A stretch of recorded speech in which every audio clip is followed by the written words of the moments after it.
Welcome back to Sleep Through History, where we journey through the annals of time, not with the rush of battle or the clamor of revolution, but with the quiet contemplation of events that shaped our world. Tonight, as the day's hustle fades and shadows lengthen, we invite you to settle in and drift into a different kind of historical exploration. Often we think of history as a grand tapestry woven by vast movements, armies, or civilizations, but sometimes the most profound shifts begin with a single thread, pulled by one hand. Tonight, we'll explore those unique moments, the quiet ripples that grew into tidal waves. Join us as we delve into the top 10 times a single person changed history, from the strategic genius of a nomadic conqueror like Genghis Khan, whose vision carved empires, to the quiet brilliance of a mathematician such as Alan Turing, whose insights laid the groundwork for our digital age. We'll uncover the stories of individuals whose singular choices, acts of defiance, or profound discoveries subtly yet irrevocably shifted the future. Before we begin our gentle descent into these fascinating tales, if you find peace and insight in these historical journeys, please consider liking this video and subscribing to the channel to ensure you don't miss our next tranquil voyage. And as always, your thoughts are deeply valued. Let us know in the comments below what other quiet corners of history you'd like to explore in a future episode. Prepare to be amazed by the immense power of one, as we invite you to relax, listen, and perhaps sleep through history. Chapter 1: The Quiet Architect of the Digital Age, Alan Turing. Tonight, our first journey into the profound impact of a single individual takes us to a mind of unparalleled brilliance, a man whose quiet contemplations and relentless pursuit of logic laid the very foundation of the modern world we inhabit, a world of information, instant connection, and artificial intelligence. We speak of Alan Matheson Turing, a figure whose name, once shrouded in secrecy and later tarnished by injustice, now stands as a beacon of intellectual courage and foresight. His story is one of a quiet revolution, a testament to how profound change can emerge not from the roar of battle, but from the intricate dance of numbers and the relentless march of human thought. Born in London in 1912, Alan Turing was, from an early age, a mind set apart. His childhood, though seemingly conventional, was marked by an intense curiosity and an almost singular focus on logic and puzzles. He was not one for the boisterous play of other children. Instead, he was captivated by the natural world, by mathematics, and by the underlying principles that governed existence. His teachers at Sherborne School, though occasionally frustrated by his unconventional approach and disregard for established conventions, could not deny the nascent genius within him. He grappled with complex mathematical problems, not out of duty, but out of an insatiable desire to comprehend, to break down systems into their purest, most elegant components. This early fascination with structure and computability, long before the term computer as we know it existed, was the fertile ground from which his revolutionary ideas would spring. It was during his time as a student, and later a fellow at King's College, Cambridge, that Turing truly began to articulate ideas that would resonate across centuries. In 1936, at just 24 years old, he published a groundbreaking paper titled On Computable Numbers, with an application to the Enchidunks-Probel decision problem. Within this complex mathematical treatise lay the concept of what we now know as the Turing machine. This wasn't a physical device, but a theoretical construct, an abstract mathematical model of computation. Imagine a machine that could read and write symbols on an infinitely long tape, following a set of simple rules. Turing proved that such a machine, in theory, could perform any conceivable calculation that a human mind could follow. More profoundly, he demonstrated that there were certain problems that no such machine could solve, regardless of its sophistication.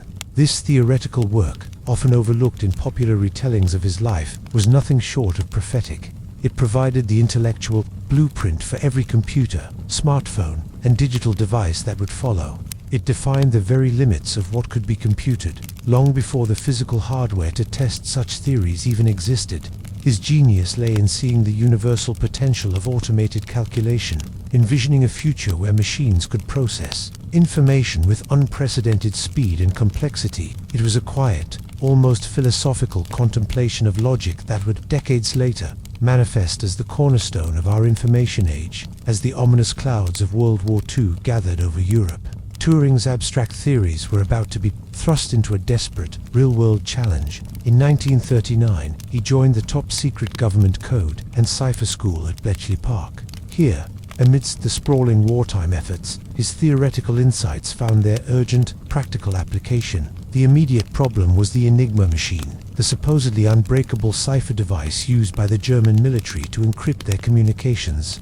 The Nazis believed their codes were impenetrable, providing them with a critical advantage in naval warfare, allowing U-boats to sink Allied shipping lanes with devastating efficiency, bringing Britain to the brink of starvation.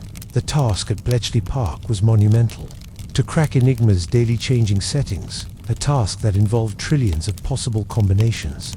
It was a race against time, with every sunken ship representing lost lives and dwindling resources. Turing, with his unique blend of mathematical genius and practical engineering intuition, became a central figure in this desperate struggle. He designed and developed ingenious electromechanical machines, known as bombs. These machines were not computers in the modern sense, but highly specialized devices built to automate the tedious and complex process of trying out Enigma settings. Each bomb, a noisy, clattering behemoth of wires and rotating drums, could rapidly test millions of potential Enigma configurations, simulating the Enigma machine itself. It was a brutal, relentless process of elimination, driven by Turing's profound understanding of mathematical probability and logical deduction. The bombs, a direct physical manifestation of Turing's abstract ideas about computation, were pivotal. They allowed the Bletchley Park codebreakers to dramatically reduce the time it took to break Enigma's daily codes, often delivering intercepts within hours of them being sent. This access to German communications, known as ultra-intelligence, provided the Allies with invaluable insights into enemy movements, U-boat locations, and strategic plans. The impact was immediate and profound. Allied convoys could be rerouted away from U-boat wolf packs. Crucial intelligence could be gathered for D-Day planning, and countless lives were saved. The quiet hum and clatter of these machines, operating behind closed doors in the English countryside, effectively shortened the war by an estimated 2 to 4 years and saved millions of lives. It was an act of profound world-altering significance, carried out with the utmost secrecy by a handful of brilliant minds led by Turing. The quiet act of deciphering messages became the loudest voice in the fight for freedom. His work was so vital, yet so clandestine, that its full scope remained unknown to the public for decades after the war, further underscoring the quiet nature of his immense contribution. Even after the war, Turing's mind continued to push the boundaries of thought. He moved to the National Physical Laboratory, where he designed the ACE automatic computing engine, one of the first detailed designs for a stored program computer. Later, at the University of Manchester, he worked on software for the Manchester Mark I, an early true computer. His groundbreaking paper, Computing Machinery and Intelligence, 1950, introduced the concept of the Turing test, a criterion for determining if a machine could exhibit intelligent behavior indistinguishable from a human. This paper not only introduced fundamental concepts of artificial intelligence, but also boldly challenged prevailing notions of what it meant to be intelligent, to think, and to be human. He mused on the very nature of consciousness and cognition in machines, decades before anyone else seriously considered the possibility. His questions about whether machines could think continue to echo in debates about AI to this very day, demonstrating an unparalleled foresight into the technological future. Yet, as the digital dawn approached, a dark shadow fell over life. In 1952, he was prosecuted for homosexual acts, which were still illegal in Britain at the time. He was given a choice: imprisonment or chemical castration hormone treatment. He chose the latter, a deeply humiliating and physically debilitating experience. This unjust persecution effectively ended his public career and severely impacted his health and spirit. He died in 1954 at the age of 41 from cyanide poisoning, an event widely considered to be suicide, though the exact circumstances remain debated. The nation he had so valiantly served in its darkest hour, whose freedom he had helped secure, repaid him with persecution and profound injustice. It's a tragic footnote in history that underscores the often cruel realities of societal norms clashing with individual lives, even those of extraordinary genius. For decades, his contributions remained largely unrecognized by the public. in part to the secrecy surrounding his wartime work and the societal stigma that clung to his personal life. It was only much later, as the digital age blossomed from the seeds he had sown, that his true stature began to emerge. Posthumous recognition slowly began to accrue, culminating in a public apology from the British government in 2009 and a royal pardon in 2013. Today, Alan Turing is rightly celebrated as the father of theoretical computer science and artificial intelligence. His theoretical Turing machine underpins every line of code, every algorithm, and every digital interaction we make. His wartime work saved countless lives and fundamentally altered the course of a global conflict. His vision of intelligent machines continues to drive innovation and reshape our understanding of what technology can achieve. Alan Turing's story is a powerful reminder that history is not solely shaped by conquerors and kings, but by the quiet brilliance of individuals whose ideas, often conceived in solitude, echo across time and transform the very fabric of human existence. His quiet contributions, born of profound intellect and a relentless pursuit of truth, undoubtedly belong at the very top of any list detailing how a single person changed history. His legacy continues to unfold, a testament to the enduring power of a singular mind to quietly shift the future. Number 2. Genghis Khan, the universal ruler who forged the largest land empire, the windswept steppes of Mongolia, a land of harsh beauty and unforgiving vastness, gave birth to one of history's most transformative figures, Temujin, later known as Genghis Khan, born into a nomadic tribal society around 1162. His early life was anything but destined for greatness. It was a brutal crucible of hardship, betrayal, and struggle that forged the iron will and strategic genius that would, against all odds, unite disparate tribes and ignite a conflagration of conquest that swept across 2 continents, creating the largest contiguous land empire the world has ever seen. His impact was not merely one of destruction and expansion, but a profound and lasting restructuring of global trade, cultural exchange, and even political organization, the echoes of which resonate to this day. Temujin's childhood was a map. In adversity, his father, Yasuge, a minor chieftain of the Borjigin clan, was poisoned by a rival tribe, the Tatars. When Temujin was still a young boy, perhaps 9 or 10 years old, this sudden tragedy plunged his family into immediate destitution and ostracism. According to the secret history of the Mongols, the foundational epic of Mongol history, Yasuge, his former followers abandoned his widow, Holan, and her 7 children, including Temujin, leaving them to fend for themselves in the unforgiving wilderness. This abandonment forced young Temujin and his siblings to learn self-reliance in the harshest possible way, surviving by hunting, foraging, and constantly defending themselves against rival clans and even their own starving kinsmen. This period was marked by profound personal betrayals, including the temporary capture of Temujin himself by the Taishir tribe, from whom he narrowly escaped. These formative years instilled in him a deep understanding of tribal dynamics, the brutal realities of steppe warfare, and a burning desire for stability, order, and unwavering loyalty that would later define his empire. He experienced firsthand the treachery of erstwhile allies and the fleeting nature of tribal allegiances, lessons that would shape his ruthlessly efficient and meritocratic approach to governance. His ascent began not with a grand vision of world domination, but with the pragmatic need for survival, the restoration of his family's honor, and crucially, the recovery of his kidnapped wife, Bert. This deeply personal motivation set him on a path of alliance building.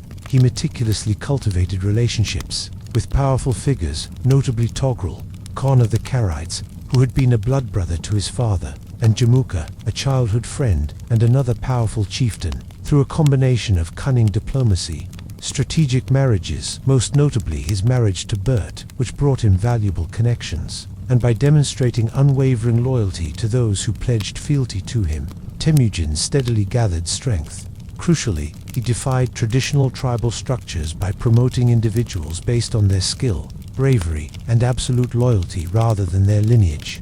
This revolutionary concept, a true meritocracy in a highly aristocratic society, allowed him to gather around him a formidable cadre of talented generals and administrators, men like Subutai, Gib, and Mukali, who would become legendary in their own right. This meritocracy, coupled with his growing reputation for treating captured warriors fairly if they joined his ranks and ruthlessly eliminating those who resisted, steadily swelled his forces. The culmination of these early struggles and strategic triumphs came in 1206, after years of relentless campaigning, including the defeat of powerful rivals like Jamuka and Tigray, and the subjugation or assimilation of every major Mongol and Turkic tribe. Temujin convened a Kurultai, a great assembly of all the tribal chieftains and military commanders. At this historic gathering, amidst the vastness of the steppe, he was formally proclaimed Genghis Khan, often translated as the universal ruler or oceanic king. This moment marked the definitive transition from a tribal chieftain to the architect of a burgeoning, unified empire. It was a declaration of intent, signaling not just his personal dominion but the establishment of a new order. A singular Mongol nation, with the Mongol tribes united under his iron fist, Genghis Khan turned his formidable military machine outwards. The conventional narrative of Genghis Khan often focuses solely on the brutality of his conquests, and indeed, the Mongol campaigns were undeniably devastating for those who resisted. Cities were razed, populations slaughtered, and vast swaths of land laid waste. The sheer scale, speed, and efficiency of their military operations were unprecedented. The Mongol army, organized with decimal precision and highly mobile due to their reliance on horses, was a disciplined and highly effective fighting force. Their mastery of cavalry tactics, including feigned retreats and encirclement maneuvers, combined with innovative siege warfare techniques adopted from conquered peoples, such as engineers and catapults acquired from the Chinese and Persian engineers, made them virtually unstoppable. From the heartland of Mongolia, they poured forth, conquering the powerful Jin dynasty in northern China, the vast and wealthy Khwarezmian Empire in Central Asia, and pushing deep into Eastern Europe, reaching as far as modern-day Hungary and Poland. The destruction was immense, and the demographic impact on certain regions, particularly Central Asia, was catastrophic, leading to a decline in population and agricultural infrastructure that took centuries to recover. However, to see Genghis Khan merely as a destructive force is to miss the profound and often contradictory legacy he established. His conquests, while violent, also facilitated an era of unprecedented interconnectedness across Eurasia, known as the Pax Mongolica, or Mongol Peace. This period of relative stability and unified governance under Mongol rule fostered an explosion of trade, cultural exchange, and technological diffusion along the revitalized Silk Road. Under the Mongols, who valued commerce and recognized its economic benefits, merchants were afforded special protections, passports, and even financial assistance. Caravan routes, previously fraught with danger and local tolls, became safer and more predictable. Goods, ideas, and knowledge flowed freely between East and West on a scale never before seen. Chinese gunpowder, printing techniques, paper money, and compasses made their way to Europe, while European goods, artistic styles, and medical knowledge found new markets and appreciation in Asia. This exchange had a direct impact on the subsequent Renaissance in Europe, providing new technologies, scientific concepts, and cultural stimuli that fueled intellectual curiosity and innovation. The Mongol Empire effectively acted as a vast conduit, accelerating the exchange of human ingenuity across the globe. Beyond military might and economic facilitation, Genghis Khan also laid the groundwork for a sophisticated legal and administrative system that would govern his vast domains.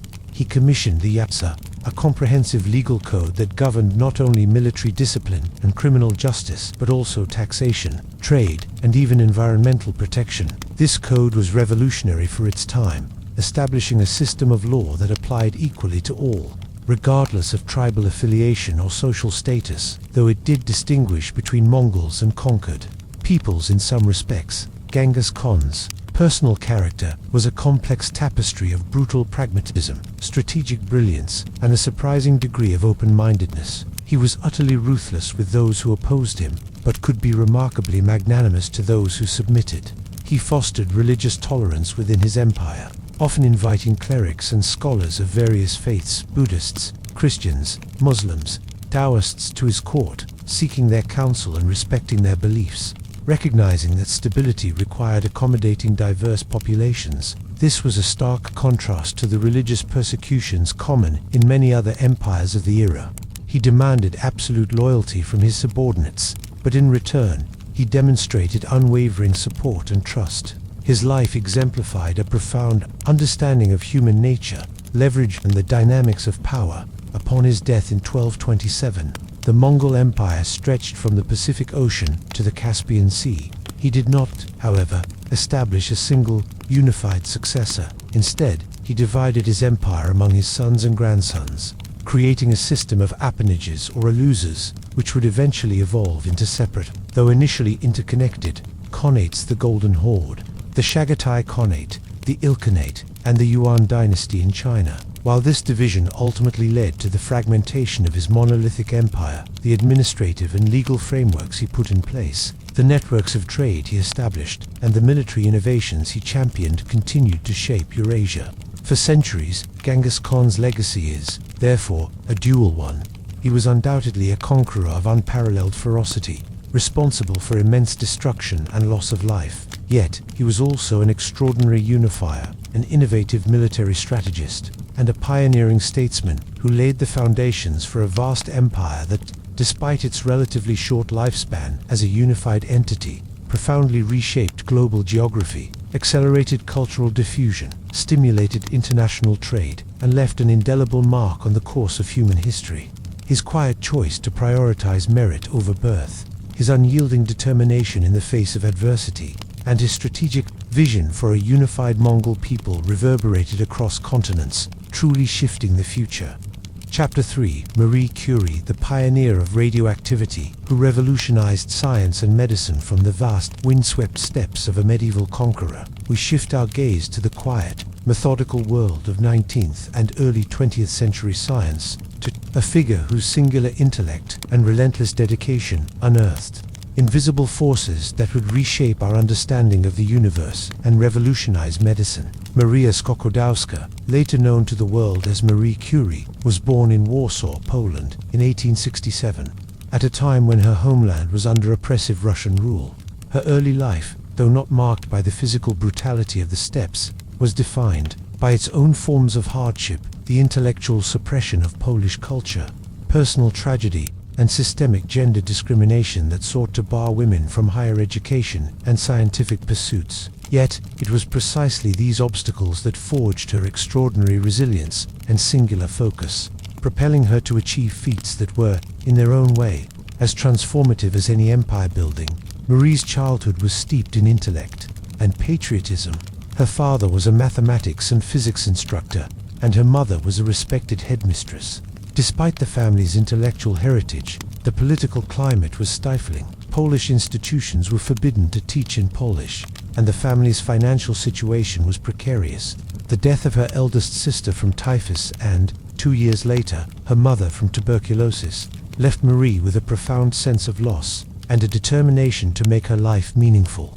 Education was her solace and her ambition, but the University of Warsaw, like most higher institutions of the era, did not admit women. This systemic barrier forced Marie to pursue her education clandestinely through the Flying University, an underground Polish patriotic institution, while simultaneously working as a governess to save money for studies abroad. This period of quiet defiance and unwavering self-discipline was crucial. It honed her focus and strengthened her resolve to overcome any impediment to her scientific aspirations. Her journey led her, at the age of 24, to Paris in 1891, a city that offered the scientific freedom denied in Warsaw. Here, she enrolled at the Sorbonne, initially struggling with the language and adjusting to a truly rigorous academic environment. Living in near poverty, often subsisting on little more than bread and tea in her unheated attic room, she devoured knowledge, driven by an insatiable curiosity. It was during this period that she met Pierre Curie, a brilliant physicist already known for his work on crystallography and magnetism. Their intellectual synergy was immediate and profound, a rare blend of shared passion for science and mutual respect. Their marriage in 1895 was a partnership of equals, founded on scientific collaboration as much as on personal affection. It was a union that would alter the course of scientific history. The scientific world at the end of the 19th century was undergoing a quiet revolution. X-rays had just been discovered by Wilhelm Röntgen in 1895, and in 1896, Henry Becquerel observed that uranium salts emitted a mysterious, penetrating radiation. While Becquerel's discovery was significant, he did not immediately grasp its full implications. It was Marie Curie, with her keen observational skills and methodical approach, who took up Becquerel's finding as the subject of her doctoral research. Her initial hypothesis was audacious for its time. She theorized that the radiation was not a result of a chemical reaction, but an intrinsic property of the atom itself. This idea challenged the prevailing view that atoms were indivisible and immutable. Working in a rudimentary, unheated shed at the École de Physique, et de Chimie Industriels in Paris, a space that was more shed than laboratory, damp and poorly ventilated, the Curies embarked on a monumental task. Marie's initial experiments involved systematically testing various uranium compounds and minerals, using an electrometer, an instrument for measuring electric charge invented by Pierre and his brother. She quickly discovered that the mineral, pitchblende, an ore of uranium, was far more radioactive than pure uranium itself, and significantly more radioactive than could be explained by its uranium content. This observation was the crucial breakthrough. It led her to the groundbreaking conclusion that pitchblende must contain unknown, highly radioactive elements. The next challenge was immense: to isolate these new elements. This required an industrial scale of chemical processing.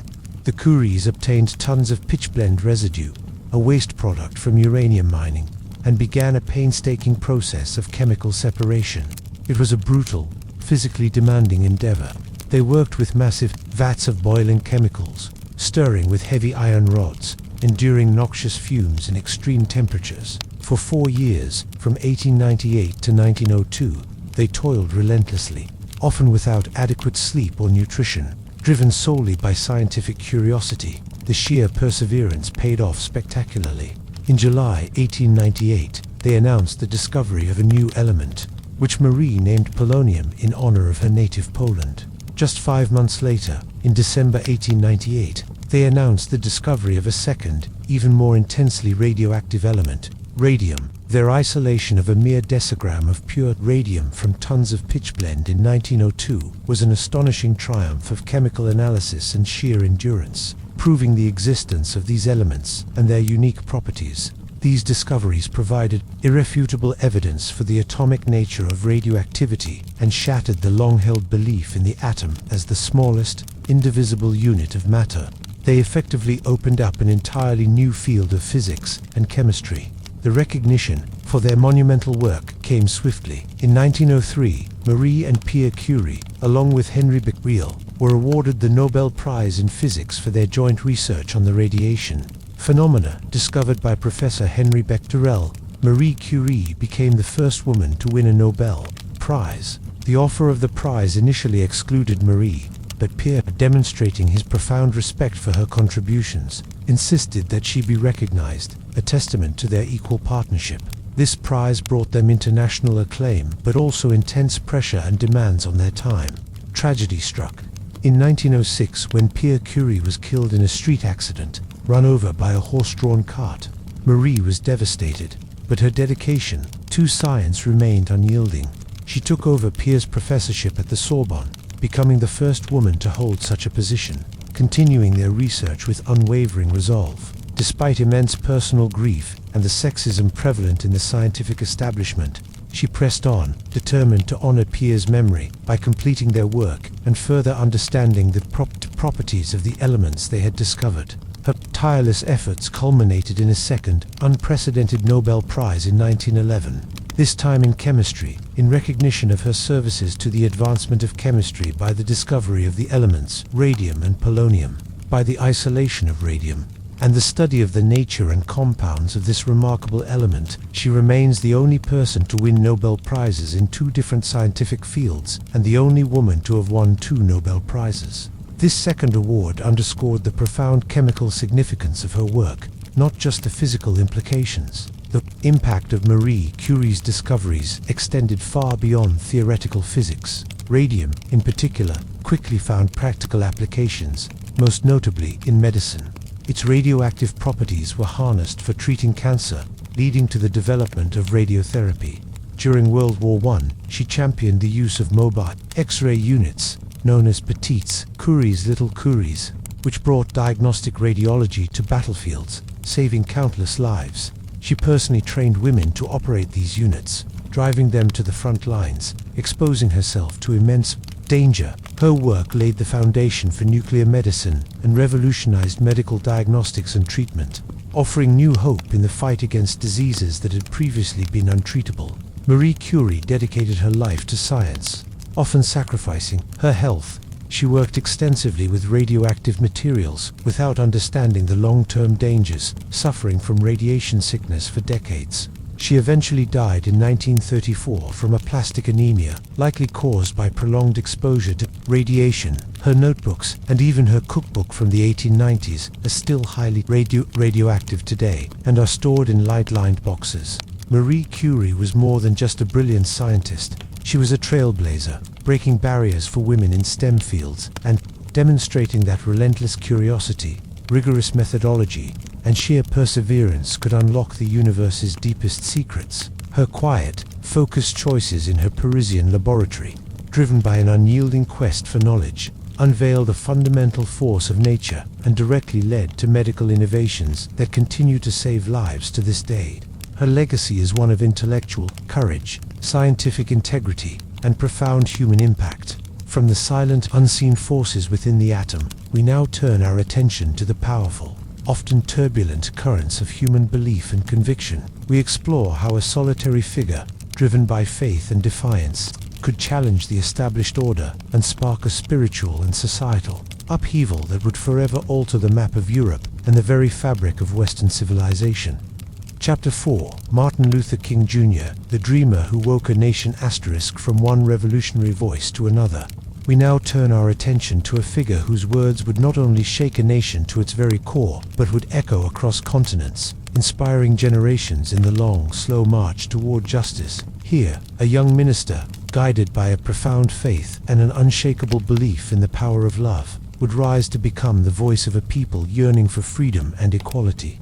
We speak, of course, of Martin Luther King Jr., the dreamer whose gentle yet powerful vision woke a nation from its long, troubling sleep of injustice. Born Michael King Jr. in Atlanta, Georgia, in 1929, he would later be renamed in honor of the great German theologian, Martin Luther, a name that seemed to foreshadow a life dedicated to peaceful reform and revolution. His early life was steeped in the traditions of the Baptist Church.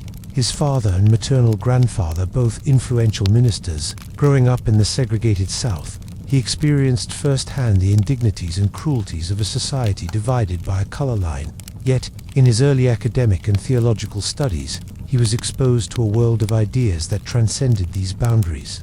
He was deeply influenced by the philosophical writings of Henry David Thoreau on civil disobedience and, most profoundly, by the teachings of Mahatma Gandhi on satyagraha, or soul force, the principle of non-violent resistance. It was this quiet, yet powerful philosophy that would become the cornerstone of his life's work, providing a moral and strategic framework for the struggle against segregation. The moment that propelled him from a respected young minister to a national leader was the Montgomery bus boycott.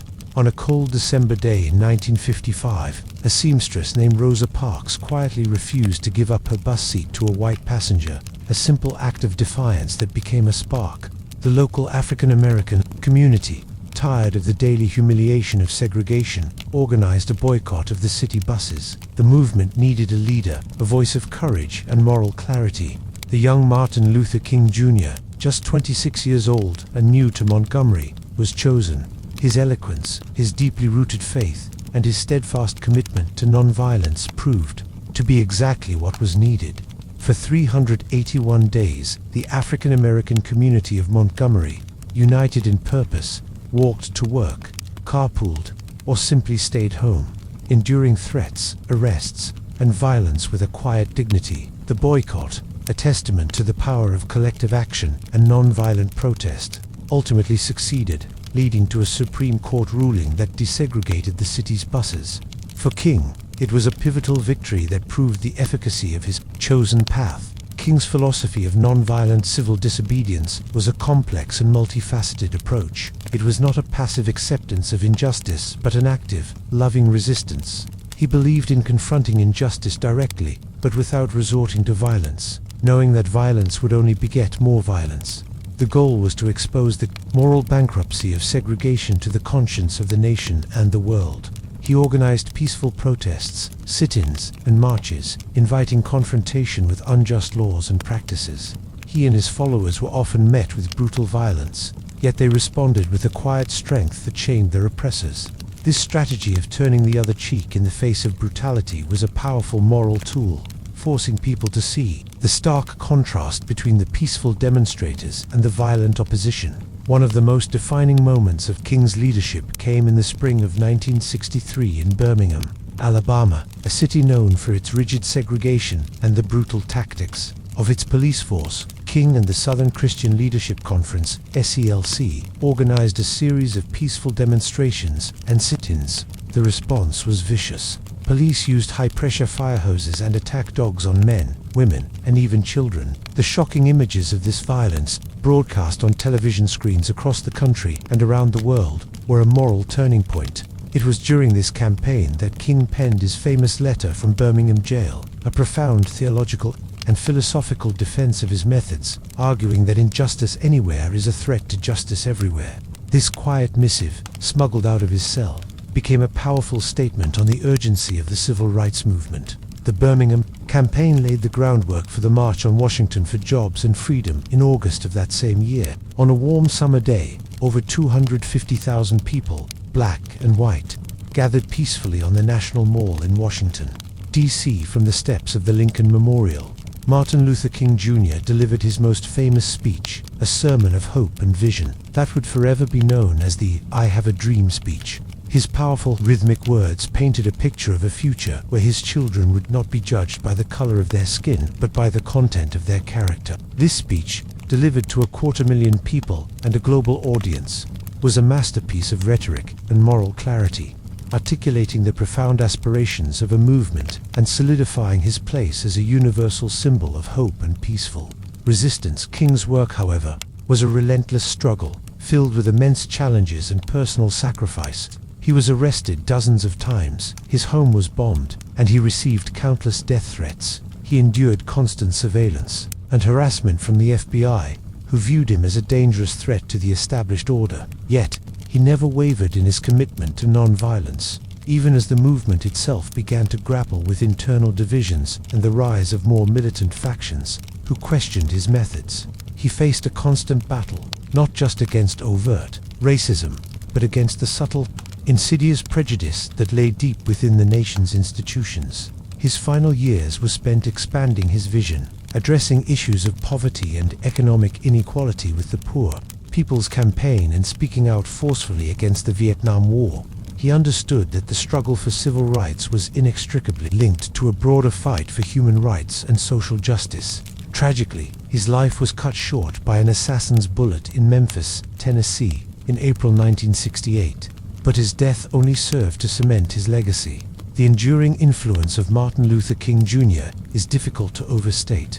His philosophy of non-resistance has inspired freedom movements around the world. From the anti-apartheid struggle in South Africa to countless protests for social justice, his words continue to provide a moral compass for those who seek to create a more just and equitable world.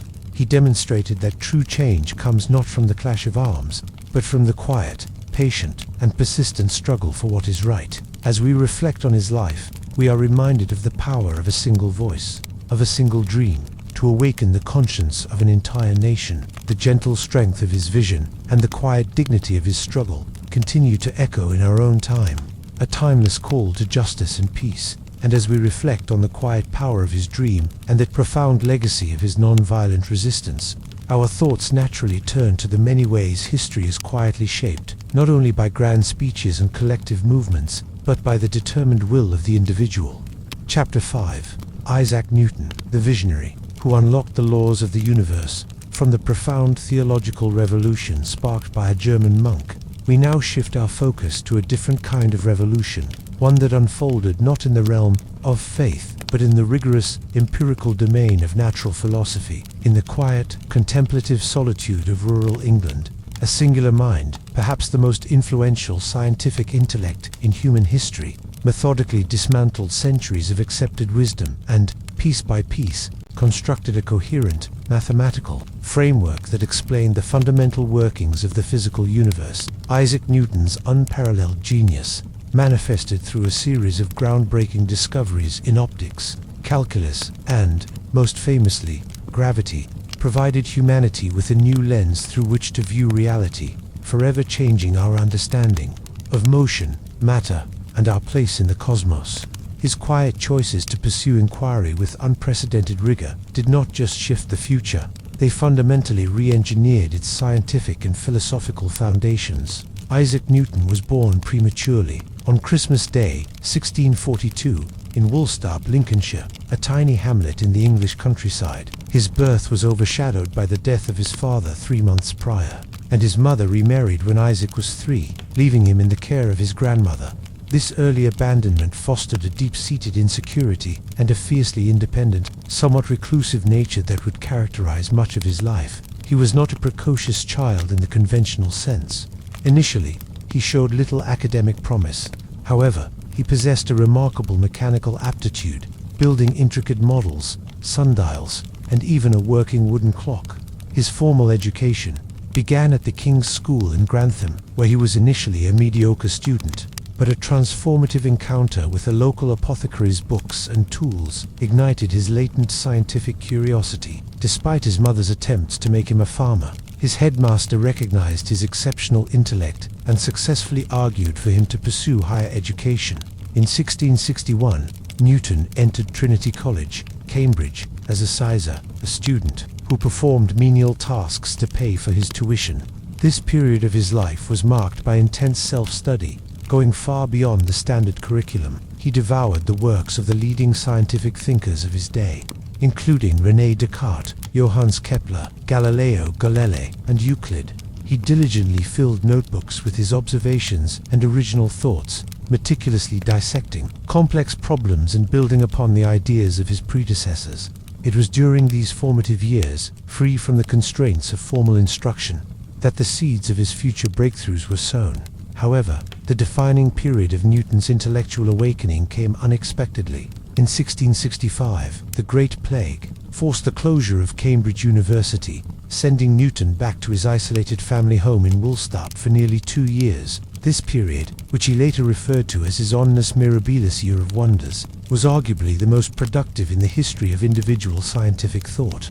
Removed from distractions, Newton, still in his early 20s, laid the groundwork for his 3 major areas of contribution: calculus, optics, and gravitation. Without the immediate pressures of academic life, he engaged in profound, sustained contemplation, allowing his unparalleled analytical mind to roam freely across the frontiers of knowledge. In mathematics, he independently developed the principles of what is now known as calculus, or fluxions as he called it, a powerful new mathematical tool for understanding change and motion. While Gottfried Leibniz also developed calculus independently around the same time, Newton's method provided the crucial language to describe rates of change and accumulation, essential for analyzing the physical world. This invention alone would have secured his place in history, providing the analytical framework for much of future physics and engineering. In optics, he conducted groundbreaking experiments on the nature of light. Contrary to the prevailing belief that white light was pure, Newton used prisms to demonstrate that white light was composed of a spectrum of colors, which could then be recombined to form white light. This discovery revolutionized the understanding of light and color. He also invented the reflecting telescope, a design that avoided the chromatic aberration color fringing inherent in refracting telescopes, demonstrating his practical ingenuity. Alongside his theoretical insights, his work in optics was later detailed in his seminal 1704 work, Optics, but it was his work on gravitation that would truly cement his legendary status. The apocryphal story of an apple falling from a tree, sparking his insight, while charming, simplifies a far more complex intellectual journey. Newton had been contemplating the nature of gravity for years. He began to ponder whether the same force that pulled an apple to the ground also kept the moon in orbit around the Earth, and the planets in orbit around the Sun.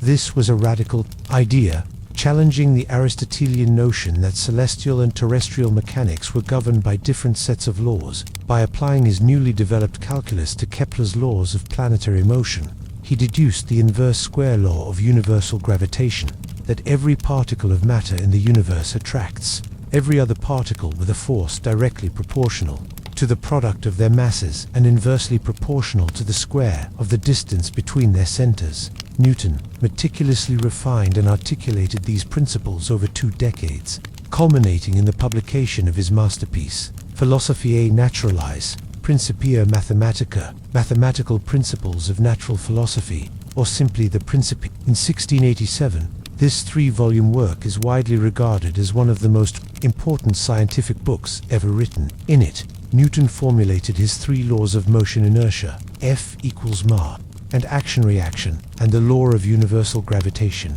He used these laws to explain a vast array of phenomena: the orbits of planets, the trajectory of projectiles, the tides, the precession of the equinoxes, and even the irregularities in the moon's motion.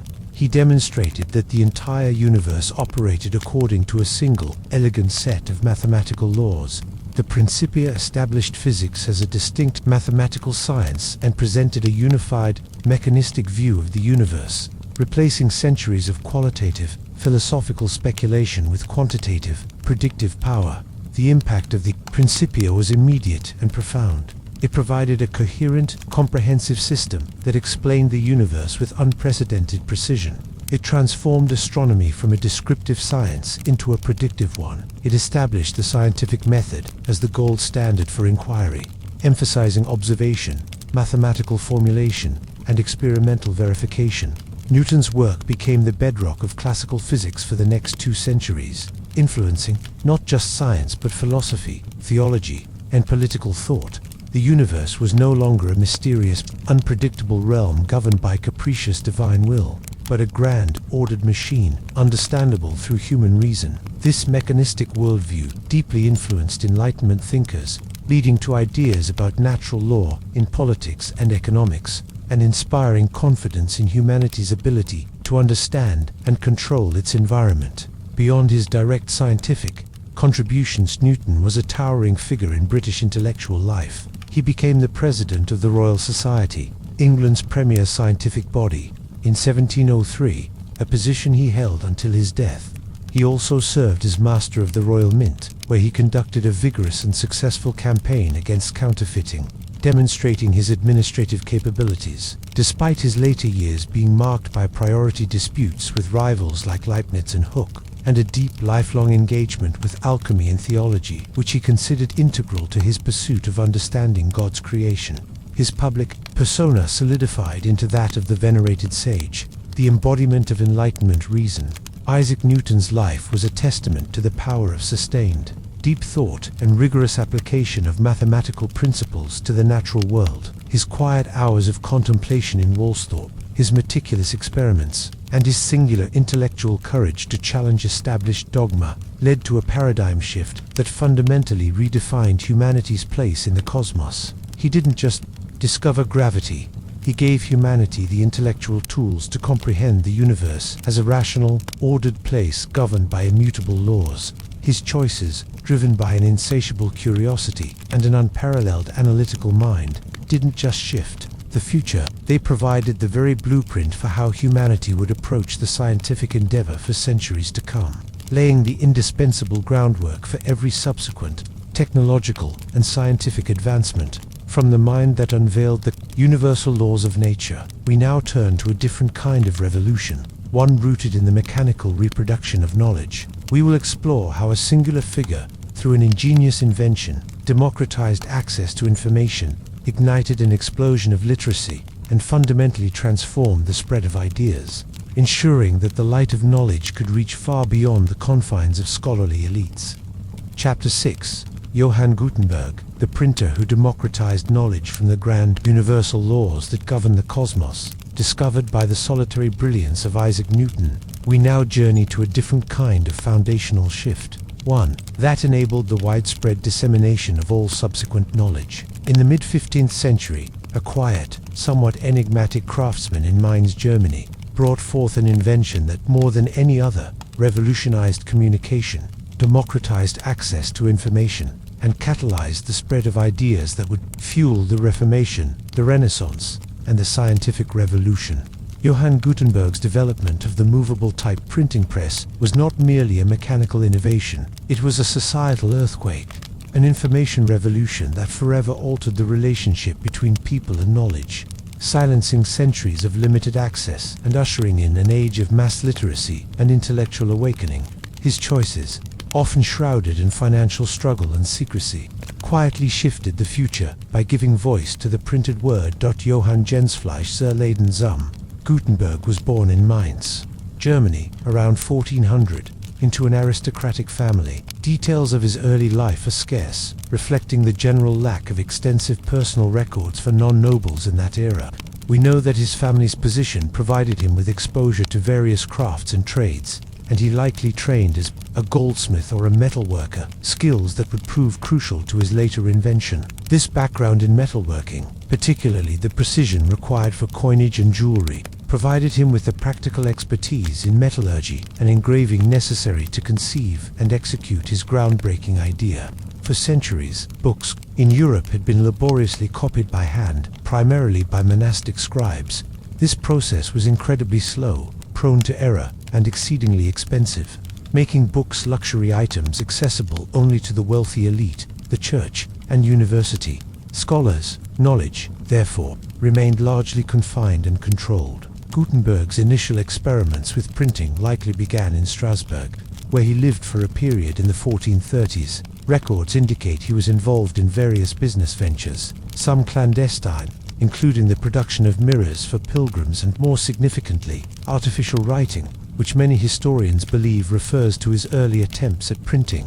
His vision was not simply to reproduce text, but to do so with unprecedented speed, accuracy, and affordability, thus bypassing the laborious scribal system. The key to this vision was the concept of movable type, individual, reusable characters that could be arranged to form words and sentences, then inked and pressed onto paper, and subsequently rearranged for new texts. While block printing, using carved wooden blocks for entire pages, existed in East Asia for centuries and had even reached Europe, it was cumbersome and inefficient for complex texts. Gutenberg's genius lay in refining the entire process for the Latin alphabet, addressing several interconnected challenges. First, he needed a durable and precise type. Unlike Chinese or Korean characters, which are numerous and complex, the Latin alphabet, with its relatively few characters, was perfectly suited for movable type. Gutenberg developed an alloy of lead tin, an antimony, a printer's metal, that was strong enough to withstand the immense pressure of the press, yet soft enough to be easily cast. This alloy was revolutionary, providing consistent, high-quality characters that were resistant to wear. Second, he had to perfect the creation of these individual pieces of type. He invented the hand mold, a device that allowed for the rapid and precise casting of identical pieces of type. This mold was adjustable, accommodating different character widths, and allowed for mass production of type characters with unprecedented accuracy. This was arguably the single most critical innovation, making the entire system economically viable. Each character, letter, or symbol could be produced identically, ensuring consistency across a page and throughout a book. Third, he needed an effective ink. Traditional scribal inks were too thin for metal type. Gutenberg developed an oil-based ink that was thick and sticky, allowing it to adhere evenly to the metal type and transfer cleanly onto paper. This ink was durable and produced a rich, dark impression, superior to earlier European inks. Finally, and perhaps most visibly, he adapted the existing screw press similar to those used for pressing grapes or olives into a printing press. This mechanical press applied even significant pressure across the entire page, ensuring a clear and consistent transfer of ink from the type to the paper. This adaptation was crucial for mass production, allowing pages to be printed much faster and with greater uniformity than manual rubbing or stamping. By integrating these four distinct technologies, the special alloy, the hand mold, the oil-based ink, and the adapted mechanical press, Gutenberg created a comprehensive and highly efficient printing system. It was not a single invention, but a brilliant synthesis of existing and new technologies into a cohesive, revolutionary process. The culmination of his efforts was the production of the Gutenberg Bible, also known as the 42-line Bible, completed around 1455. This monumental undertaking, consisting of 2 volumes and 1,286 pages, was a masterpiece of craftsmanship. Its aesthetic quality, with its rich black text and vibrant rubricated re-inked headings added by hand, often rivals that of the finest manuscripts. While only around 180 copies were initially printed, with fewer than 50 surviving today, its existence demonstrated the incredible potential of movable type. It proved that complex, multi-volume texts could be produced with consistency, beauty, and on a scale previously unimaginable. Despite his monumental achievement, Gutenberg himself faced immense financial difficulties. The printing of the Bible was incredibly expensive, requiring significant capital. He borrowed heavily from a wealthy financier named Johann Fust, and when he could not repay the loans, Fust sued him, taking possession of much of his equipment and the printed Bibles. Gutenberg died in relative obscurity and poverty in 1468, his personal financial struggles obscuring the profound impact of his invention during his lifetime. He did not live to see the full extent of the revolution he had sparked. The impact of the printing press was swift and transformative. Within decades of the Gutenberg Bible's production, printing presses proliferated across Europe. By 1500, an estimated 20 million books had been printed, a number that dwarfed all books produced by hand throughout history. This explosion of accessible texts had cascading effects, profoundly democratizing knowledge as books, once the exclusive domain of the elite, became more affordable and available to a wider audience. This broke the Church's monopoly on information and interpretation, empowering individuals to read and learn independently. The increased availability of books, in turn, fueled a demand for literacy, leading to higher rates of reading and writing across society, which then spurred the growth of schools and educational institutions. Crucially, the printing press became the ultimate engine for the rapid dissemination of new ideas. Scientific discoveries like Copernicus's heliocentric model, Galileo's observations, and Newton's Principia could be published and shared quickly, significantly accelerating the pace of scientific progress. Political pamphlets, religious tracts, such as Martin Luther's 95 Theses, and philosophical treatises could reach mass audiences, igniting widespread debate and revolutionary movements that reshaped societies. Furthermore, as more books were printed, regional dialects gradually gave way to more standardized national languages, a process that played a vital role in fostering national identities across Europe. Lastly, books provided a more durable and reliable form of record-keeping than handwritten manuscripts, ensuring the preservation and accuracy of knowledge across generations, creating a more robust foundation for intellectual and cultural continuity. Printing press was, in essence, the essential prerequisite for the profound changes of the early modern period. Without it, the Protestant Reformation, which heavily relied on the rapid circulation of Luther's tracts, the Renaissance, with its renewed interest in classical texts, and the scientific revolution, dependent on the efficient sharing of results and theories, would have unfolded very differently, if at all. It was the ultimate enabler of all subsequent intellectual and societal advancements. Truly a Gutenberg revolution that laid the foundation for the modern information age.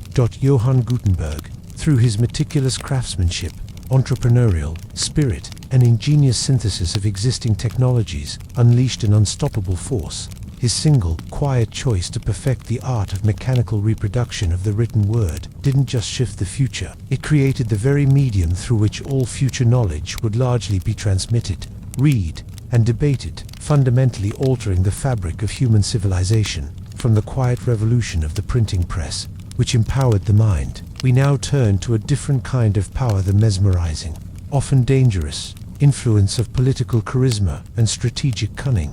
We explore how a single, extraordinary woman, through a mastery of diplomacy, language, and personal charm, navigated the treacherous currents of ancient imperial power, not only preserving her kingdom, but also profoundly shaping the destinies of the most powerful men in the Roman world. Chapter 7. Cleopatra, the queen who mastered geopolitics and Roman destinies. From the quiet, transformative power of the printed word that democratized knowledge, we now journey to a world of ancient empires, where power was wielded through conquest, political intrigue, and personal charisma. In the sun-drenched, fertile lands of the Nile, a single woman, the last pharaoh of Egypt, through her unparalleled intellect, strategic brilliance, and legendary charm, wielded an influence that captivated the most powerful men of her age, shaped the fate of the Roman Republic, and profoundly altered the course of Western history. Cleopatra the Seventh Philopator's choices were not those of a conqueror with armies or an inventor with new tools, but those of a shrewd geopolitical player who, against overwhelming odds, fought to preserve her kingdom's independence, thereby quietly shifting the future by influencing the very trajectory of the emerging Roman Empire. Cleopatra was born in 69 BCE into the Ptolemaic dynasty, a Greek Macedonian lineage that had ruled Egypt since the death of Alexander the Great. 3 centuries prior, unlike her Ptolemaic predecessors, she was the only one known to have bothered to learn Egyptian, in addition to her command of perhaps 9 or more other languages, including Greek, Latin, Hebrew, and Aramaic. This linguistic prowess was indicative of her broader intellectual gifts. She was highly educated, well-versed in mathematics, philosophy, literature, and astronomy. From an early age, she was immersed in the cutthroat politics of the Ptolemaic court, where assassinations, poisonings, and sibling rivalries were common tools for securing power. Her family was notoriously fractured. Her father, Ptolemy the Twelfth, was a weak and corrupt ruler, and she witnessed firsthand the precariousness of her family's rule and Egypt's growing subservience to the rising power of Rome. Egypt, with its immense agricultural wealth, particularly grain, vital for feeding Rome's growing populace and strategic location, was a tempting prize for the expansionist Roman Republic. By the time Cleopatra ascended the throne, Egypt was effectively a client state of Rome, its independence hanging by a thread. This was the geopolitical chessboard upon which Cleopatra would play her hand and preserve her Ptolemaic dynasty and the independence of Egypt from Roman annexation, a feat she attempted through diplomacy, alliances, and, crucially, personal influence over the Roman leaders who held her kingdom's fate in their hands. Her path to sole rule was fraught with danger. Upon her father's death in 51 BCE, she was meant to rule jointly with her younger brother, Ptolemy XIII, according to Egyptian tradition and her father's will.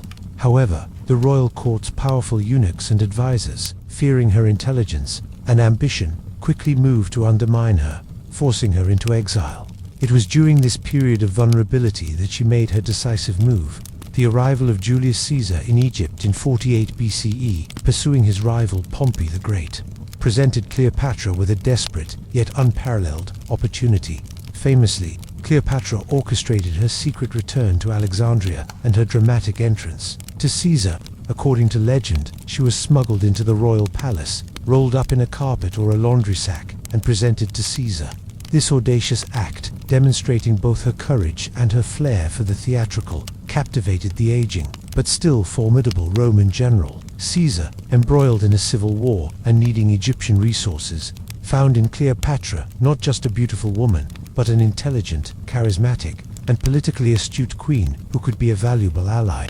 Their alliance was swift and decisive. Caesar sided with Cleopatra in the Alexandrian War, defeating her brother Ptolemy XIII's forces and restoring her to the throne as Corula with another younger brother, Ptolemy XIV, who she would eventually remove.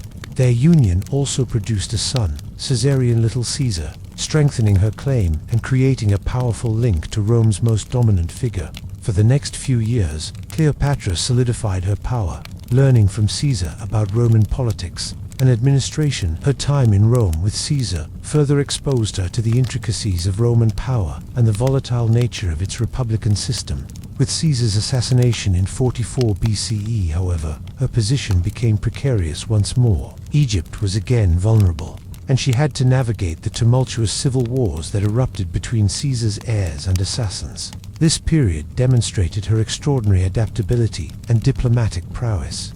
Her next pivotal encounter was with Mark Antony, one of the triumvirs who ruled the Roman Republic after Caesar's death. Antony, a powerful general, summoned Cleopatra to Tarsus in 41 BCE again. She arrived with deliberate theatricality and lavish display, sailing up the Kidnus River on a gilded barge, dressed as the goddess Aphrodite. This opulent spectacle was not mere extravagance, it was a carefully calculated performance designed to project power, wealth, and divine favor. Antony, a passionate and ambitious man, was utterly enthralled.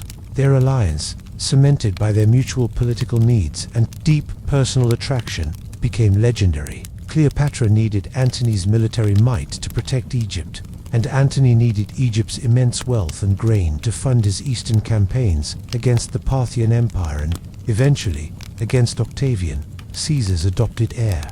Their relationship produced 3 children, and for a decade they ruled as a de facto co-sovereignty in the East. Cleopatra used her influence to expand her kingdom's territories, reclaiming lands that had been lost, and establishing herself as a formidable force. In her own right, her strategic support was crucial to Antony's eastern ventures. However, their alliance provoked the wrath of Octavian in Rome, who skillfully used propaganda to portray Antony as a weakling, enthralled by an exotic, corrupting Eastern queen who sought to establish her own dynasty over Rome itself. The inevitable clash came at the Battle of Actium in 31 BCE, a naval engagement that was a decisive defeat for Antony and Cleopatra. Despite the strategic errors, Cleopatra's presence and her decision to join the battle alongside Antony were a testament to her commitment to their shared future. With their forces decimated, they retreated to Egypt, pursued by Octavian. Facing inevitable capture and humiliation in a Roman triumph, Antony committed suicide. Cleopatra, after a final desperate attempt to negotiate with Octavian, who intended to parade her as a captive in Rome, chose to take her own life, famously by allowing an asp to bite her, denying Octavian his ultimate prize. She died in 30 BCE, effectively ending 3,000 years of pharaonic rule in Egypt. Cleopatra's singular impact lies in her ability to leverage her intelligence, charisma, and strategic acumen to manipulate the course of Roman power at its most critical juncture. She profoundly influenced the destinies of 2 of the most powerful men in Roman history, Julius Caesar and Mark Antony, directly impacting the civil wars that led to the end of the Roman Republic and the rise of the Roman Empire under Octavian. Augustus, had she not allied with Caesar, his victory might have been less secure. Had she not allied with Antony, the balance of power in the triumvirate might have shifted differently, perhaps delaying or altering the path to Octavian's sole rule. Her death directly facilitated the Roman annexation of Egypt, turning it into a Roman province and solidifying Rome's economic foundation for centuries to come. Cleopatra's story is not merely one of romance and tragedy. It is a masterclass in ancient geopolitics, a testament to how one individual, without commanding vast armies of her own, could, through a combination of brilliant diplomacy, cultural understanding, and strategic personal relationships, profoundly influence the trajectory of the world's most dominant power. Her choices, driven by a fierce determination to protect her legacy and her kingdom, ultimately ensured her legendary status as a queen who, in her quiet defiance and strategic brilliance, shaped the very emergence of the Roman Empire and, by extension, the subsequent history of the Western world. From the opulent courts and political machinations of ancient Egypt, we now turn our attention to the flickering light of innovation in a burgeoning modern world. We will explore how a singular figure, driven by relentless experimentation and an almost obsessive pursuit of practicality, illuminated the lives of millions, transforming society from darkness to light and laying the groundwork for the technological marvels that define our contemporary existence. Chapter 8: Thomas Edison, the inventor who illuminated the modern world from the strategic brilliance and political maneuvering of an ancient queen. Our focus now shifts to the relentless ingenuity and entrepreneurial drive of a man whose vision quite literally brought light to the world. In the rapidly industrializing America of the late 19th and early 20th centuries, Thomas Edison, often dubbed the Wizard of Menlo Park, transformed a daily life with an astonishing array of inventions that fundamentally reshaped how people lived, worked, and communicated. His quiet choices to pursue innovation with an almost obsessive tenacity, coupled with his unparalleled ability to commercialize his creations, did not just shift the future, they illuminated it, creating entire new industries and laying the indispensable groundwork for the technological marvels that define our contemporary existence. Thomas Alva Edison was born in Milan, Ohio, in 1847, the 7th and last child of Samuel and Nancy Edison. His childhood was far from ordinary, plagued by hearing difficulties from a young age, a condition that worsened throughout his life. He found formal schooling stifling and brief. His mother, a former schoolteacher, largely educated him at home, fostering his insatiable curiosity and encouraging his independent learning. Young Tom was an avid reader, devouring books on science and mechanics, and possessed an innate, restless urge to experiment. At the tender age of 12, he took a job selling newspapers and candy on the Grand Trunk Railway line, demonstrating an early entrepreneurial spirit. He even set up a small printing press in the baggage car, publishing his own newspaper, the Grand Trunk Herald, a testament to his initiative and practical ingenuity. Edison's early career was shaped by his fascination with telegraphy. As a telegraph operator, he traveled extensively, observing, learning, and continuously tinkering with the equipment. He made several improvements to the telegraph system, including a quadruplex telegraph, capable of sending 4 messages simultaneously over a single wire, a breakthrough that brought him his first significant financial success. This early experience in communication technology instilled in him a profound understanding of electrical circuits and a vision for how technology could connect people and transform industries. But while the telegraph was his first major success, it was merely the precursor to a lifetime of inventing. Edison was not merely an inventor of single devices. He was an architect of innovation systems. He understood that a groundbreaking invention often required an entire ecosystem to be truly transformative. This philosophy led him to establish what is widely considered the first industrial research laboratory in Menlo Park, New Jersey, in 1876. This facility, a bustling hub of scientists, engineers, and machinists, was revolutionary. Instead of working in isolation, Edison assembled a team that could rapidly prototype, test, and refine inventions. This collaborative, systematic approach to innovation, driven by targeted problem-solving, became a model for modern corporate research and development. It was here that he famously declared, "Genius is 1% inspiration and 99% perspiration," a mantra that underscored his belief in relentless, iterative hard work. Among the deluge of patents, Edison amassed over 1,000 in his lifetime, a record unmatched by any other individual inventor. Few stand out for their profound societal impact, demonstrating his focus on practical solutions that directly addressed human needs.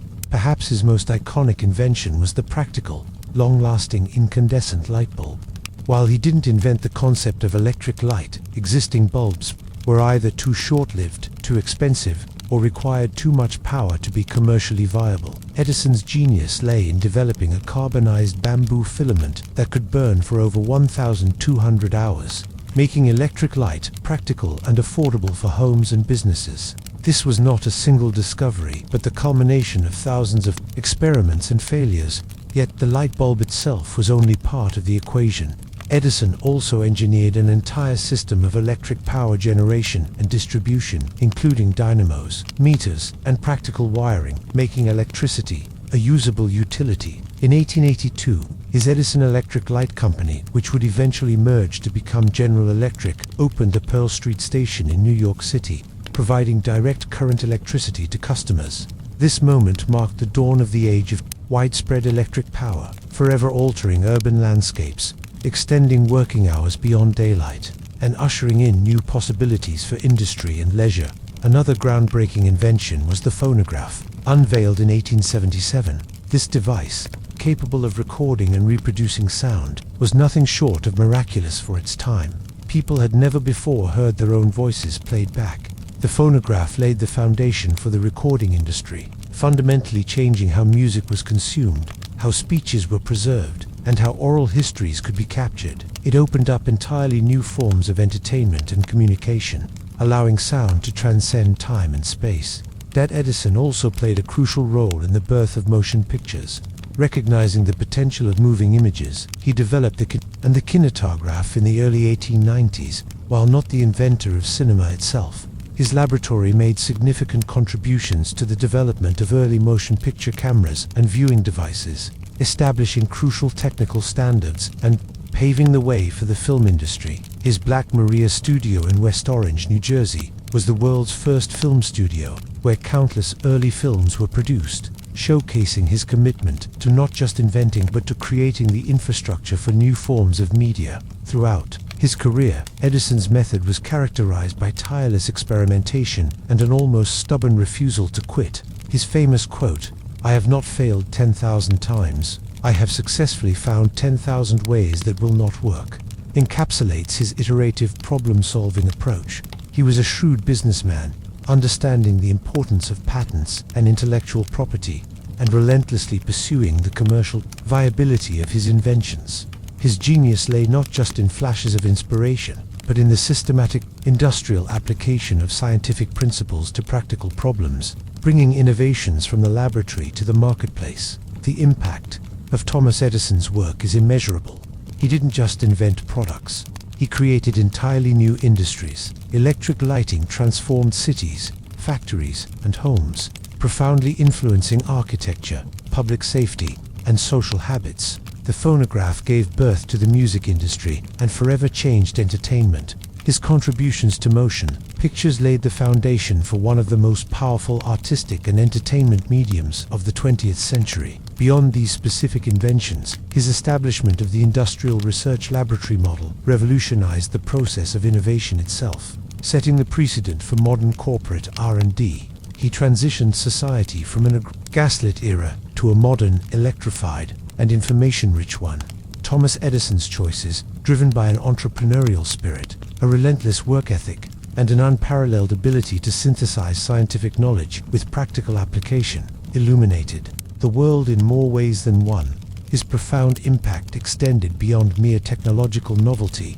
He created the very infrastructure of modern life, literally and figuratively, powering the 20th century and beyond. His quiet decisions to tinker, experiment, and persist through countless failures profoundly shifted the future by bringing the wonders of electricity and recorded media from the realm of scientific curiosity into the everyday lives of millions. From the relentless pursuit of technological marvels that powered a nation, we now turn to a moment of quiet, yet profound, personal courage that ignited a firestorm of social justice. We will explore how a single, unassuming woman, through a simple act of defiance, sparked a movement that would dismantle systemic oppression and forever change the fight for civil rights, demonstrating that the most impactful shifts can often begin with the most humble of choices.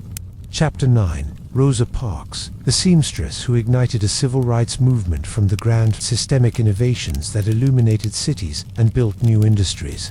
We now shift our focus to a different kind of transformative power, the quiet, yet unyielding, courage of an ordinary individual in the face of ingrained injustice. In the deeply segregated American South of the mid-20th century, a single, unassuming act of defiance by a seamstress on a public bus sparked a national movement that would dismantle legal segregation and fundamentally reshape the landscape of civil rights. Rosa Parks's quiet choice, born of dignity and exhaustion, was not a planned political maneuver, but a profound human stand that unexpectedly shifted the future by galvanizing millions and irrevocably altering the course of American history. Rosa Louise Macaulay Parks was born in Tuskegee, Alabama, in 1913. Her early life was shaped by the harsh realities of racial segregation, known as Jim Crow laws, which permeated every aspect of Southern society. From separate schools and restrooms to segregated public transportation and voting suppression, Black Americans were systematically denied their basic rights and subjected to daily humiliation and violence. Rosa's family instilled in her a strong sense of self-respect and a quiet determination to resist injustice. Her grandparents, former slaves, were active in the early civil rights movement, and her mother was a teacher, passing on a legacy of education and resilience. She attended the segregated industrial school for girls in Montgomery, where she received a practical education, and briefly attended Alabama State Teachers College. As an adult, she worked as a seamstress, a common occupation for black women. In the South, despite her outwardly quiet demeanor, Rosa Parks was not a stranger to the fight for civil rights. For 12 years prior to her famous arrest, she had been an active member of the National Association for the Advancement of Colored People, NAACP, serving as secretary of the Montgomery chapter. In this role, she often investigated cases of racial injustice, including sexual assaults against black women by white men, work that exposed her to the brutal realities of racial violence and legal inequality. She had also attended Highlander Folk School, an activist training center in Tennessee, where she had discussions about racial equality and non-violent civil disobedience with prominent activists, including Martin Luther King Jr. and other future leaders of the movement. She was fully aware of the unjust laws and the pervasive racism that dictated daily life. She knew the rules of segregation on Montgomery's city buses. The first 10 rows were reserved for white passengers, and black passengers had to enter through the front door to pay their fare, then exit and re-enter through the back door, often facing harassment or being left behind. If the white section filled up, black passengers were expected to give up their seats. She herself had been forcibly removed from a bus by the same driver, James Blake, years earlier for refusing to re-enter through the back door. The pivotal moment occurred. On December 1st, 1955, Rosa Parks, exhausted after a long day of work at the Montgomery Fair department store, boarded a Cleveland Avenue bus. She paid her fare and took a seat in the first row of the colored section. The rows designated for black passengers, but still subject to the white driver's discretion. As the bus continued its route, it filled up, and the white section became crowded. The bus driver, James Blake, noticed that a white passenger was standing. He then moved the colored section sign and demanded that for black passengers, including Parks, give up their seats so the white passenger could sit. The other 3 passengers complied, moving further back. Rosa Parks did not. When Blake asked her directly, "Are you going to stand up?" Parks quietly but firmly replied, "No." Blake then warned her, "Well, I'm going to have you arrested." She responded, "You may do that." Her refusal was not impulsive or accidental. As she later explained, "I had been pushed around all my life and felt at this moment that I couldn't take it anymore. I had decided that I would have to know once and for all what rights I had as a human being and a citizen." It was a decision born of profound personal dignity and a deep-seated rejection of systemic humiliation, a quiet act of civil disobedience from a woman who had simply reached her breaking point with injustice. She was arrested, charged with violating a chapter of the Montgomery City Code, and released on bail later that evening. Her arrest, though seemingly a small incident on a single bus, was the precise spark that the local civil rights leadership had been waiting for. E.D. Nixon, president of the local NAACP chapter, and Jo Ann Robinson, head of the Women's Political Council, recognized the significance of Parks's unimpeachable character and her quiet courage. They immediately began organizing a boycott of the Montgomery bus system. The news spread rapidly through the black community via word of mouth, leaflets printed and distributed overnight by the Women's Political Council, and announcements from church pulpits on Sunday. On December 5, 1955, the day of Parks's trial, where she was quickly convicted and fined, the Montgomery bus boycott officially began. An estimated 40,000 African American commuters, an astonishing number for a deeply segregated city, refused to ride the buses. Instead, they walked, carpooled in organized systems, or found other means of transportation, enduring long distances, harsh weather, and intimidation from white authorities. This mass display of unity and determination astonished city officials and grabbed national attention. The Montgomery Improvement Association (MIA) was formed to organize and sustain the boycott, and its young, charismatic leader, a then unknown pastor named Martin Luther King Jr., was thrust onto the national stage, articulating the moral imperative of their cause with powerful rhetoric. The boycott lasted for 381 days, more than a year of relentless struggle, sacrifice, and nonviolent protest. It was met with fierce resistance from white segregationists, including bombings of churches and homes, including King's and Nixon's arbitrary arrests, and economic pressure. Yet, the African American community in Montgomery held firm, demonstrating remarkable resilience and solidarity. Their sustained nonviolent action highlighted the moral bankruptcy of segregation and revealed the immense economic power of the black community. It also drew crucial support from national civil rights organizations and sympathetic individuals across the country. The Montgomery bus boycott proved to be a watershed moment. It garnered national and international media attention, exposing the brutalities of Jim Crow to a wider audience and building sympathy for the civil rights movement. More importantly, it established nonviolent direct action as a powerful and effective strategy in the struggle for racial equality. It launched Martin Luther King Jr. as a national leader and provided a blueprint for future protests across the South, from sit-ins to freedom rides. The boycott concluded successfully when, On November 13, 1956, the U.S. Supreme Court upheld the lower court's ruling in Browder v. Gale declaring bus segregation unconstitutional. On December 20, 1956, the order was served, and the Montgomery buses were finally integrated, a monumental victory that reverberated nationwide. Rosa Parks's quiet, firm no reverberated far beyond that single bus. Her courageous act, rooted in personal dignity and a rejection of injustice, provided the catalyst for one of the most significant and successful civil rights campaigns in American history. She became a potent symbol of resistance and the strength of the human spirit in the face of oppression, often referred to as the mother of the civil rights movement. Her refusal to give up her seat was not merely an act of defiance, but a profound articulation of human equality, inspiring countless others to challenge racial discrimination and fight for their rights. Her choice, seemingly small in the grand scheme, ignited a fire that ultimately led to the dismantling of legal segregation and paved the way for the Civil Rights Act of 1964 and the Voting Rights Act of 1965, profoundly shifting the future of American society towards greater equality and justice. From the silent, courageous stand on a segregated bus that ignited a movement for freedom, we now turn to an even broader struggle against systemic injustice, a long walk to freedom endured by a single individual whose unwavering moral conviction, even from the confines of a prison cell, ultimately liberated an entire nation and inspired the world to pursue reconciliation over retribution. Chapter 10: Nelson Mandela, the prisoner who liberated a nation and inspired the world from the quiet, resolute defiance of an American seamstress that sparked a national movement for civil rights.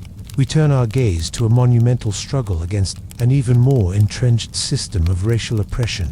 Half a world away, in the crucible of apartheid South Africa, a single individual, through an extraordinary journey from impassioned activist to political prisoner to statesman, embodied the unwavering pursuit of justice, forgiveness, and reconciliation. Nelson Rolihlahla Mandela's choices, particularly his steadfast refusal to compromise his moral principles even during decades of brutal imprisonment, did not just shift the future, they dismantled an entire oppressive regime and inspired a global movement for human dignity, forever altering the trajectory of a nation and challenging the world to envision a more equitable future. Nelson Mandela was born in 1918 in a small village in the Eastern Cape of South Africa into the Thembu royal family. Given the name Rolihlahla, which literally means troublemaker, he was later given the English name Nelson by a teacher at his mission school. Growing up under the shadow of increasingly rigid segregationist policies, he witnessed firsthand the systemic racial discrimination that would later be codified into the brutal system of apartheid in 1948. Despite these limitations, he received a good education, culminating in his study of law at the University of Fort Hare and the University of Witwatersrand, where he became one of only a handful of black African lawyers in the country. This legal background equipped him with a profound understanding of the laws he would dedicate his life to challenging.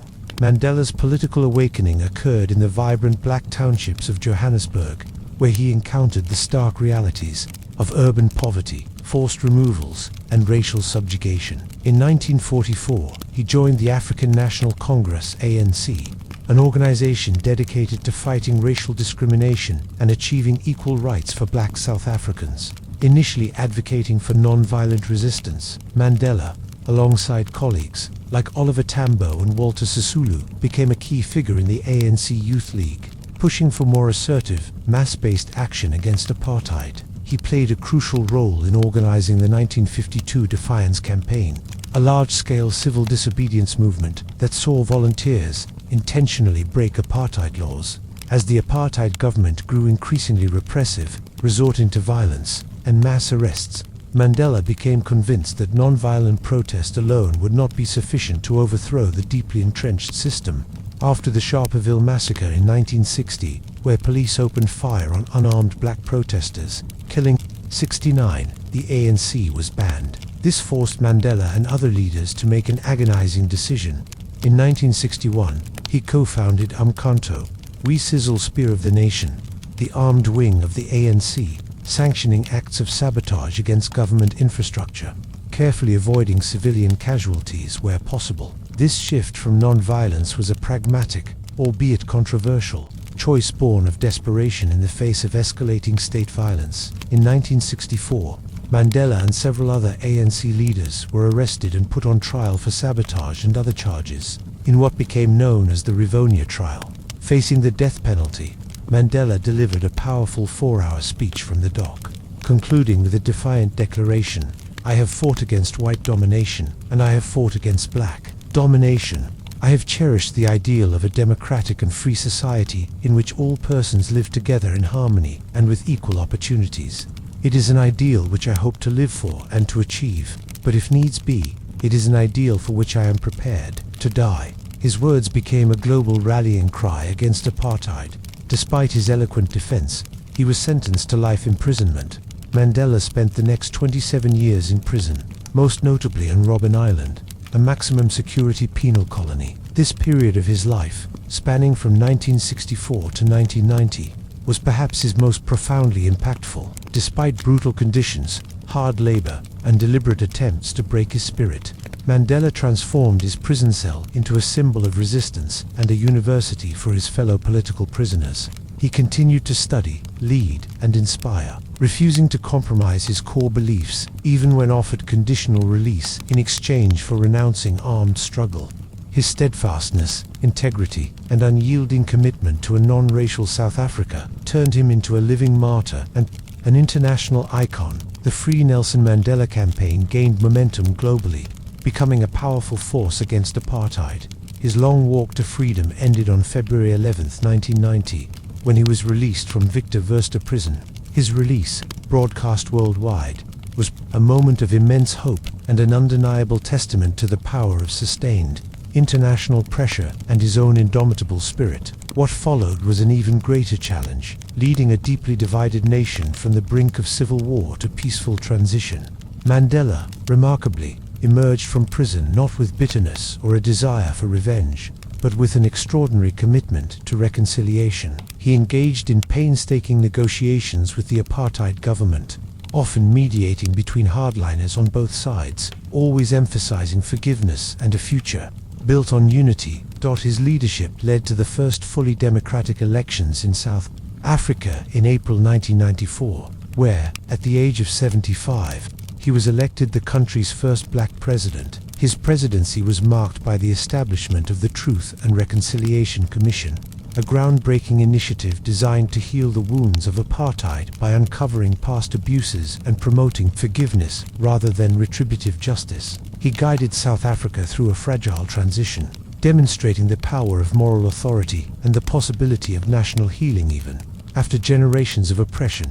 Nelson Mandela's singular impact is immeasurable. He was the embodiment of the anti-apartheid struggle, transforming it from a localized conflict into a global moral imperative. His unwavering courage in the face of profound injustice, his extraordinary endurance during imprisonment, and his visionary commitment to reconciliation rather than retribution after his release, fundamentally altered the trajectory of an entire nation. He proved that even the most deeply entrenched systems of oppression could be dismantled through persistent struggle, moral leadership, and a willingness to forgive. His choices did not just shift the future for South Africa, they provided a powerful, enduring example to the entire world of the redemptive power of justice, unity, and the human spirit's capacity for profound and transformative change. Conclusion. The echoes of individual choice, from the cryptographic breakthroughs of Alan Turing that birthed the digital age, to the unifying conquests of Genghis Khan that forged empires, the scientific revelations of Marie Curie and Isaac Newton that reshaped our understanding of the universe, the religious reforms of Martin Luther that fractured spiritual authority, the communicative revolution of Johann Gutenberg that democratized knowledge, the political astuteness of Cleopatra that swayed ancient empires, the illuminating inventions of Thomas Edison that powered the modern world, the quiet defiance of Rosa Parks that ignited a civil rights movement, and the unwavering moral leadership of Nelson Mandela that liberated a nation. These 10 individuals, each in their unique way, demonstrate the profound and often unpredictable power of a single person to shift the course of history. Their choices, whether born of genius, desperation, conviction, or simple defiance, created ripple effects that resonated across centuries and continents. They remind us that history is not merely a product of vast impersonal forces, but is also profoundly shaped by the singular decisions, insights, and actions of individuals who, against all odds, chose to challenge the status quo, envision a new future, and commit themselves fully to making it a reality. In their stories, we find not just historical accounts, but enduring testaments to the extraordinary capacity of the human spirit to innovate, resist, lead, and, ultimately, transform the world. As the day draws to a close and the world settles into the quiet of night, we've journeyed through the lives of 10 remarkable individuals whose single choices quietly shifted the future. From Alan Turing's light in the digital darkness, to Genghis Khan's vast reshaping of continents under starry skies, and Marie Curie's luminous revelations from the hidden heart of matter, we've seen Martin Luther's convictions illuminate new paths of faith, Johann Gutenberg's press spread knowledge like dawn's first light, and Isaac Newton's genius unveil the celestial mechanics above us. We've sailed with Cleopatra through the twilight of empires, watched Thomas Edison banish the shadows with his inventions, stood with Rosa Parks in a quiet act that sparked a new day of justice, and witnessed Nelson Mandela's long walk to freedom, a beacon of hope against the deepest night. Their stories, like constellations, remind us that even in the quietest moments, a single decision can cast ripples across the ages. As we drift towards rest, may their legacies inspire us to recognize the potential within each individual choice, knowing that even the smallest spark of conviction can illuminate the path to a brighter tomorrow. Good night.